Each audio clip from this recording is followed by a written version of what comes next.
स्वीकार्य अभिवादन नमस्कार।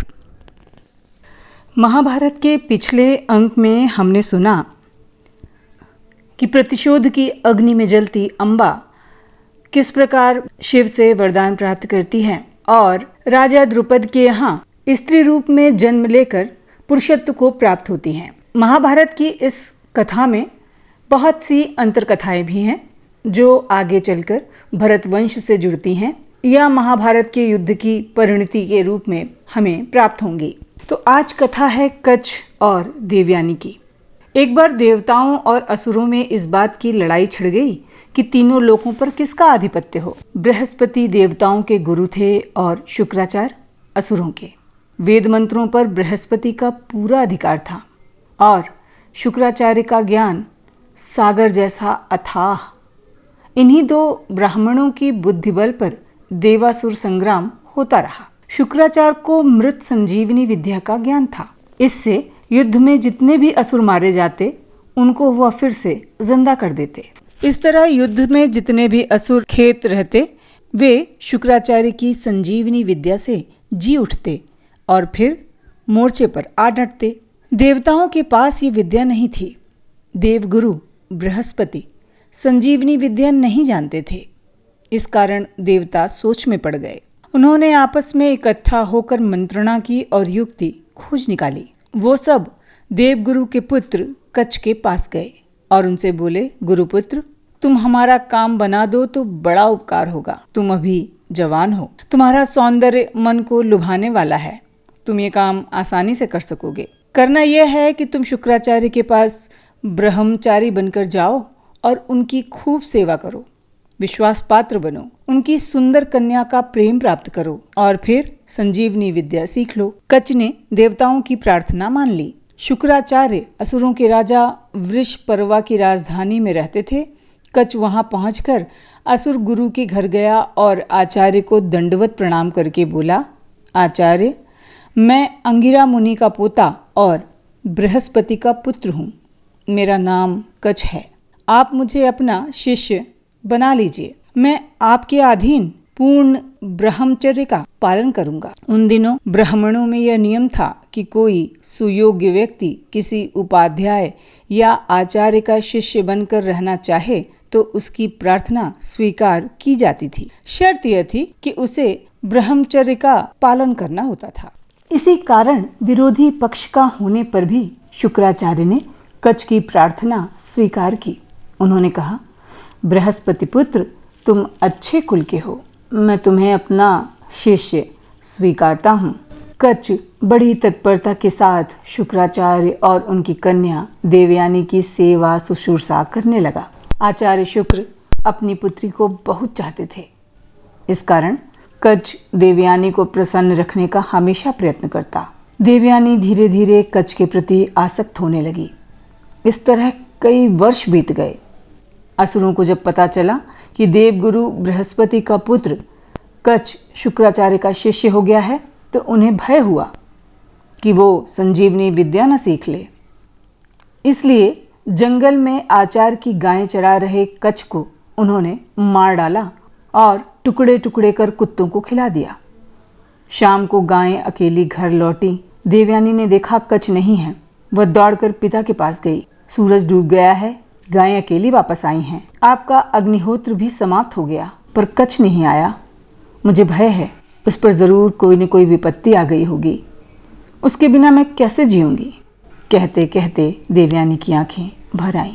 शुक्राचार्य से बेटी का कष्ट नहीं देखा गया। उन्होंने संजीवनी विद्या का प्रयोग किया और मृत कच्छ का नाम पुकार कर बोले, कच्छ, आओ इधर। मेरे प्रिय शिष्य, कहाँ हो? संजीवनी मंत्र की शक्ति ऐसी कि शुक्राचार्य के पुकारते ही मरे हुए कच्छ के शरीर के टुकड़े कुत्तों के पेट को फाड़कर निकल आए और जुड़ गए। कच्छ जीवित हो उठा और गुरु के सामने हाथ जोड़कर आ खड़ा हुआ। उसके मुख पर दिव्य आनंद की झलक थी। देवयानी ने पूछा, क्या हुआ कच्छ, इतनी देर? कच्छ ने सरल भाव से उत्तर दिया, जंगल में गाय चराने गया था, जरा थकावट महसूस हुई तो एक बरगद के पेड़ की छाया में विश्राम करने बैठ गया। गायें भी पेड़ की ठंडी छां में खड़ी हो गईं। इतने में कुछ असुरों ने पूछा, तुम कौन हो? मैंने उत्तर दिया, मैं बृहस्पति पुत्र कच हूं, इसलिए उन्होंने तुरंत मुझे मार डाला।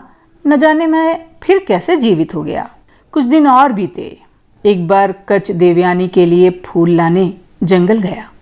असुरों ने फिर उसे मार दिया और उसके शरीर को पीसकर समुद्र में बहा दिया। इधर देवयानी कच की बाट जोह रही थी। कच ना आया तो फिर उसने घबराकर पिता से कहा। शुक्राचार्य ने पहले ही की भांति संजीवनी का प्रयोग किया।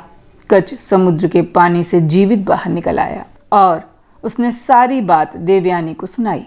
लेकिन असुर भी इस ब्रह्मचारी के पीछे ही पड़ गए थे। उन्होंने तीसरी बार फिर कच की हत्या की, उसके शरीर को जलाकर भस्म कर दिया और राख मदिरा में घोलकर स्वयं शुक्राचार्य को पिला दी। शुक्राचार्य को मदिरा का बड़ा व्यसन था। असुरों की दी हुई सुरा देखे भाले बिना ही वो पी गए। कच के शरीर की राख उनके पेट में पहुंच गई। संध्या हुई, गाय लौट आई, पर कच नहीं आया। देवयानी फिर पिता के पास आंख में आंसू भरकर आई। उसने कहा, लगता है कच को पापियों ने फिर मार डाला। उसके बिना मैं नहीं जी सकती। शुक्राचार्य समझाते हुए बोले, मालूम होता है असुर लोग कच के प्राण लेने पर तुल गए हैं। उसे मैं कितनी बार भी क्यों ना जिंदा करूं, वो उसे मारकर ही छोड़ेंगे। किसी की मृत्यु पर शोक करना तुम जैसी समझदार लड़की को शोभा नहीं देता। तुम्हें किस बात की चिंता है, व्यर्थ शोक न करो। शुक्राचार्य ने 1000 समझाया, पर देवयानी मानने को तैयार नहीं। उस तेजस्वी ब्रह्मचारी पर वह जान देती थी। उसने कहा, पिताजी, अंगिरा ऋषि का पोता और देवगुरु बृहस्पति का बेटा कच कोई साधारण युवक नहीं है। वह अटल ब्रह्मचारी है। तपस्या उसका धन है। मैं उसके बिना नहीं जी सकूंगी। मैं भी उसी का अनुसरण करूंगी। यह कहकर देवयानी ने अनशन शुरू कर दिया। शुक्राचार्य को असुरों पर बड़ा क्रोध आया। उन्होंने कच को जीवित करने के लिए संजीवनी मंत्र पढ़ा और पुकार कर बोले, वत्स आ जाओ। उनके पुकारते ही कच जीवित हो उठा। आचार्य के पेट के अंदर ही बोला, भगवान मेरा दंडवत स्वीकार करें। शुक्राचार्य बड़े अचरज में पड़ गए। बोले, हे ब्रह्मचारी, तुम मेरे पेट में कैसे पहुंच गए? क्या यह भी असुरों की करतूत है? जल्दी बताओ, मैं इन पापियों का सत्यानाश कर डालूंगा। क्रोध के मारे शुक्राचार्य के होंठ फड़कने लगे। कच ने शुक्राचार्य को सारी बातें बताई। तब असीम महिमा वाले शुक्राचार्य को यह ज्ञात हुआ कि मदिरा पान के कारण ही धोखे में उनसे ये अनर्थ हुआ। उन्हें अपने ऊपर भी बहुत क्रोध आया। तत्काल ही मनुष्य मात्र की भलाई के लिए अनुभव पूत वाणी उनके मुंह से निकल पड़ी। जो मंदबुद्धि अपनी नासमझी के कारण मदिरा पीता है, धर्म उसी क्षण उसका साथ छोड़ देता है और मेरी तरह वह निंदा का पात्र हो जाता है। यह मेरा निश्चित मत है। लोग आज से इस बात को शास्त्र मान लें और इसी पर चलें। इसके बाद शुक्राचार्य ने शांत होकर अपनी पुत्री से कहा, बेटी, यदि मैं कच को जिंदा करता हूं तो मेरी मृत्यु निश्चित है, क्योंकि उसे मेरा पेट चीरकर निकालना होगा। तुम क्या चाहती हो? सुनकर देवयानी रो पड़ी। आंसू बहाती हुई बोली, हाय, अब मैं क्या करूं? कच के विछोह का दुख मुझे आग की तरह जला देगा, लेकिन आपकी मृत्यु, मैं तो जीवित ही न रह सकूंगी। हे भगवान। शुक्राचार्य कुछ देर तक सोचते रहे। उन्होंने दिव्य दृष्टि से जान लिया कि बात क्या है। वह कच से बोले, बृहस्पति पुत्र, तुम्हारे यहाँ आने का रहस्य तो मेरी समझ में आ गया है, लेकिन देवयानी के लिए तुम्हें जिंदा करना ही होगा और मुझे भी जीवित रहना होगा। इसका एक ही उपाय है, मैं तुम्हें संजीवनी विद्या सिखा दूं। तुम उसे मेरे पेट के अंदर सीख लो। जब बाहर आना तो उसी विद्या से मुझे जीवित कर देना। कच के मन की मुराद पूरी हो गई। उसने शुक्राचार्य के कहे अनुसार संजीवनी विद्या सीख ली और पूर्णिमा के चंद्र की भांति आचार्य का पेट चीरकर निकल आया। शुक्राचार्य मृत होकर पृथ्वी पर गिर पड़े। थोड़ी देर में ही कच ने संजीवनी मंत्र पढ़कर उनको जीवित किया। देवयानी के आनंद की सीमा न रही। शुक्राचार्य उठे तो कच ने उनके आगे दंडवत किया और अपनी अश्रुधारा से उनके पांव धोते हुए बोला, मूर्ख को विद्या पढ़ाने वाला आचार्य माता पिता समान है। आपने मुझे नई विद्या दी है। इसके अलावा आपकी कोख से मेरा नया जन्म हुआ है, इसलिए आप मेरी माँ के समान हैं। शुक्राचार्य के पास लंबे समय तक रहने के पश्चात कच ने उनसे वापस जाने की अनुमति मांगी। तब शुक्राचार्य की कन्या ने सलज्ज उनसे प्रणय निवेदन किया। और यह कोई आश्चर्य की बात नहीं जो देवयानी ने प्रणय निवेदन किया था।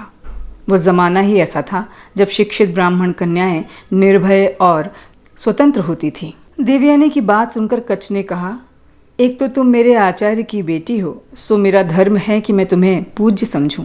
दूसरा, शुक्राचार्य के पेट से मेरा पुनर्जन्म हुआ है, इसलिए मैं तुम्हारा भाई बन गया, इसलिए तुम्हारा ये अनुरोध न्यायोचित नहीं है। किंतु देवयानी ने हठ नहीं छोड़ा। कच्छ ने बड़े ही नम्र भाव से कहा, शुक्र कन्या, तुम्हें मैं अपने गुरु से अधिक समझता हूँ। तुम मेरी पूज्य हो, मुझ पर दया करो, मुझे अनुचित कार्य के लिए प्रेरित ना करो, मुझे स्वस्ति कहकर विदा करो। आचार्य शुक्रदेव की सेवा टहल अच्छी तरह और नियम पूर्वक करती रहना। स्वस्ति। यह कहकर कच्छ वेग से इंद्रलोक चला गया और शुक्राचार्य ने अपनी बेटी को समझा बुझाकर शांत किया। आज के अंक में इतना ही। महाभारत की कथा के अगले अंक में हम जानेंगे देवयानी का विवाह और दूसरी अंतरकथा। अब दीजिए अनुमति। महाभारत के ऐसे ही प्रसंग जानने के लिए आप चैनल को सब्सक्राइब कर सकते हैं। नमस्कार।